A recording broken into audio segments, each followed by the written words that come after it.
Eu vou te contar 33 tipos de sequelas que o INSS reconhece como aquelas sequelas que dão direito ao auxílio-acidente. Eu já te adianto, se o teu caso não se enquadrar em nenhuma dessas 33 sequelas, isso não quer dizer que você não tem direito ao auxílio-acidente. Você vai ter que provar que a sua sequela, por mais que não seja igual a uma dessas aqui, mesmo assim, ela causa uma redução da sua capacidade de trabalho. Mas vem comigo que eu vou te mostrar as 33 sequelas para tu ver se o seu caso se enquadra nessas sequelas pré-determinadas pelo INSS. Bom, e como na internet tem muita gente falando bobagem, deixa eu dar a fonte aqui antes de falar para você quais são as 33 sequelas. Isso tudo que eu estou contando aqui no vídeo está lá no anexo 3 do decreto 3048 de 1999.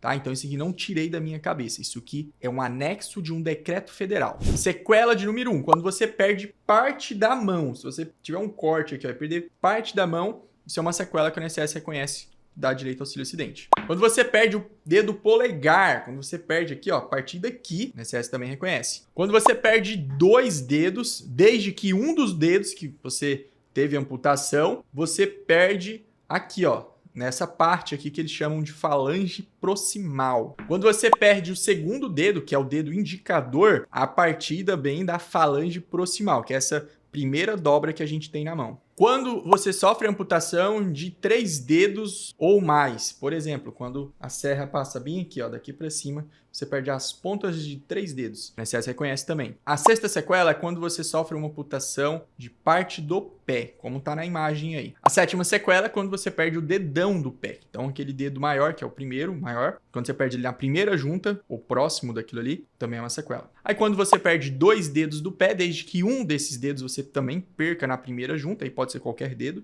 A sequela de número 9 é quando você perde um pedaço de 3 dedos do pé. O dedo do pé, pessoal, é muito importante para o nosso equilíbrio e para a forma como a gente anda. A sequela de número 10 é quando você tem redução da articulação das mandíbulas aqui, ó. Então, quando você não dá conta de abrir, fechar a boca, tem limitação aqui, é um tipo de sequela para auxílio-acidente. A sequela de número 11 é quando tem problema na coluna cervical. Então, se você tem uma limitação, não move mais, o movimento da sua coluna cervical não é mais completo, isso é um tipo de sequela. A sequela de número 12 é na coluna também, mas na parte lombar. Sequela de número 13 é movimentos no ombro. Então, quando você não dá conta de movimentar o ombro completamente, por exemplo, esse aqui é um movimento completo. Se você só sobe até aqui, também é uma limitação. Sequela de número 14 são os movimentos também do braço, mas aí de pronação e supinação. É essa articulação que você tem aqui, ó. Sequela de número 15 é a articulação dos dedos. Eu já falei da amputação,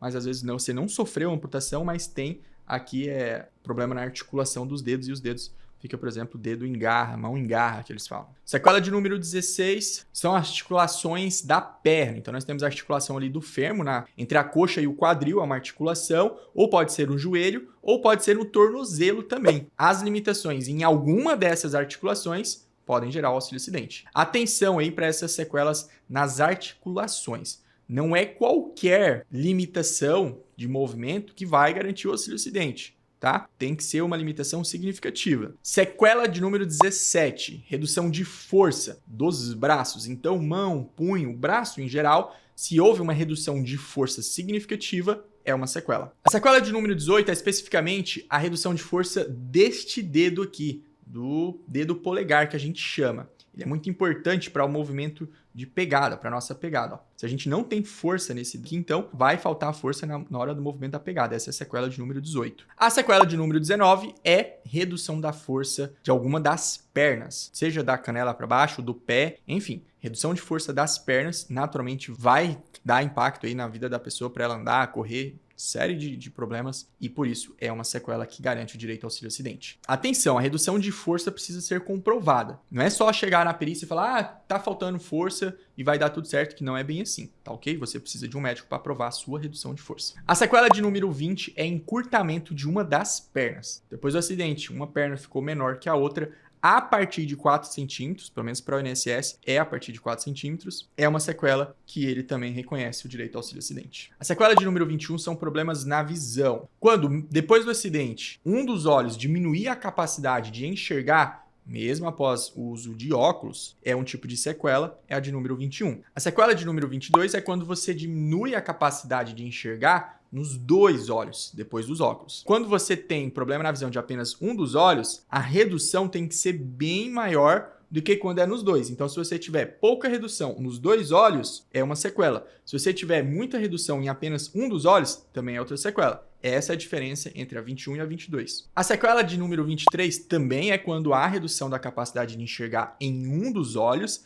mas aí, quando você já tem um outro problema que não tem nada a ver com acidente no outro olho, mesmo que tenha diminuído pouco a capacidade de enxergar nesse outro olho que enxergava bem, aí também é uma sequela. A sequela de número 24 é quando você tem problema na musculatura dos olhos, e aí vai diminuir a sua capacidade de movimentar os olhos. Consequentemente, sua capacidade de enxergar também vai ser afetada. A sequela de número 25 é quando você tem afetado os seus canais de lágrimas. Então, seu olho já não produz as lágrimas para o bom funcionamento, tá? Às vezes tem que ficar pingando um colírio. Sequela de número 26 é problema na audição. Depois do acidente, você ficou sem conseguir escutar em um dos ouvidos, é um tipo de sequela. Só cuidado, todo problema de audição precisa afetar o seu trabalho. O INSS exige, para o auxílio-acidente, que especificamente problema de audição você tem que conseguir provar que o teu trabalho foi afetado. E agora a de 27 é quando você perde a capacidade de escutar nos dois ouvidos de forma média. Então você ainda escuta,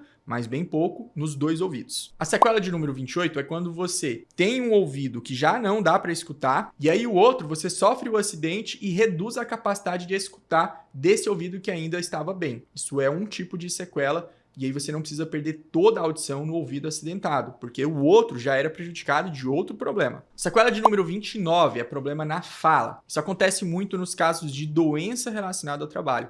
Os professores, os profissionais da voz, que usam muito a voz, podem desenvolver problemas na fala. Isso é um tipo de sequela. A sequela de número 30 são prejuízos estéticos. Quando você, depois de um acidente ou doença profissional, ficou com prejuízo estético na sua imagem, você pode ter direito ao auxílio-acidente, porém, isso só vale para aquelas profissões onde a imagem é muito importante para a profissão. Se você não conseguir provar que a tua imagem faz a diferença na tua profissão, aí esse prejuízo estético não vale para você. Sequela de número 31 são problemas respiratórios. Se depois do acidente você ficou com problema respiratório, isso também é um tipo de sequela. E a sequela de número 32 são problemas no aparelho digestivo. Depois do acidente, você teve que tirar parte do intestino, por exemplo, e isso afetou a sua capacidade de absorver nutrientes, então isso é uma sequela que dá direito ao auxílio-acidente. Para encerrar, as sequelas de número 33 são as sequelas